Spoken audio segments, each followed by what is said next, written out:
Hello there and welcome to the new Power BI tutorial video, and in this tutorial video I will show you the CountX function. CountX function is a very helpful function because we can specify the conditions inside the count function and get the relevant output, and that's most of the time what you will need when you are creating any metrics or visualization, because those are based on various different needs of the business, and that means you need to apply some sort of a condition just to make sure that you get them the right output. So I'll show you how you can specify the condition, and that will be a little bit advanced, but I think you should be able to get it. Should not be that hard as well. Before I move ahead, just a quick information that this sheet of all the My Power BI videos is present in the description, so that you can search and jump to this particular video. Also, along with this, another report is present which contains all of my videos, whether Power BI, Tableau, Qlik, Python, all of those are present in one single report, where there also you can search and jump to directly to that video. Alright, with that, let's go ahead within the Power BI and see it in action. Alright, so what do we have over here is basically two measures that we have created. One is the order count to take the count of columns, and one is for row count to take the count of row from the entire table, right? And now what we are going to do is we will going to specify condition inside the count. So I just right clicked over here on the table name and click on new measure. So the condition we want to get is that for all the product categories that we have, we want to get only the corporate orders, right?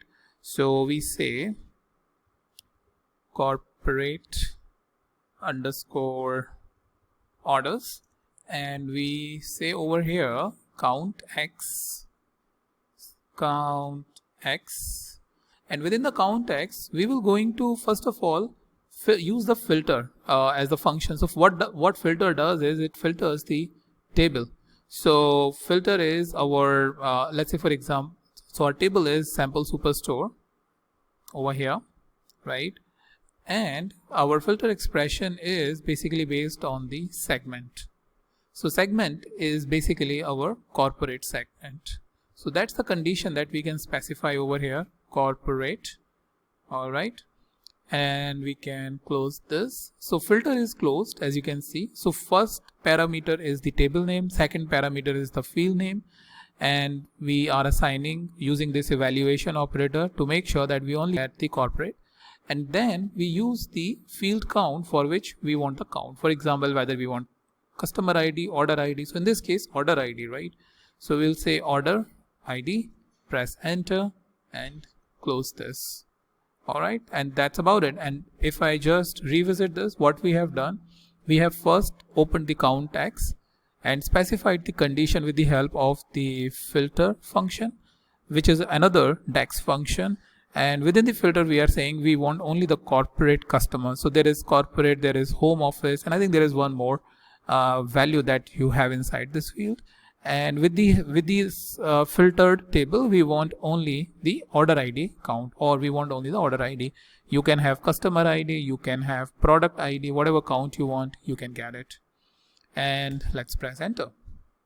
So once we press the enter, you have this field over here, corporate orders, and if I bring it over here, you will see the corporate order. So if I just click outside, so if you see for accessories, the total orders that you have is 775 from both of these columns you can get, but out of 775, 227 orders is being ordered only by the corporate customers. So that's the condition most of the time we have to apply based on various business rules and count the values.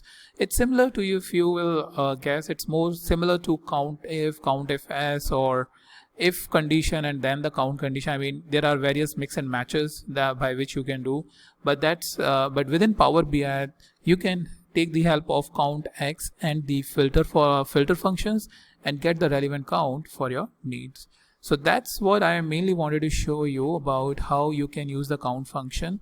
Now, as an exercise, what I want you to do is you look at the segment. So for example, if I just use the slicer over here and use the segment, So for the exercise, what I have already done is corporate customer. Similarly, you create a measure where you have consumer orders and you have home office orders, right? That means 2 more columns. That way, if you do these 2 exercises, at the end of the exercises, you will be very much comfortable using the count X function along with the filter condition, and whenever any similar condition is coming to you, you will not have any issue in utilizing that.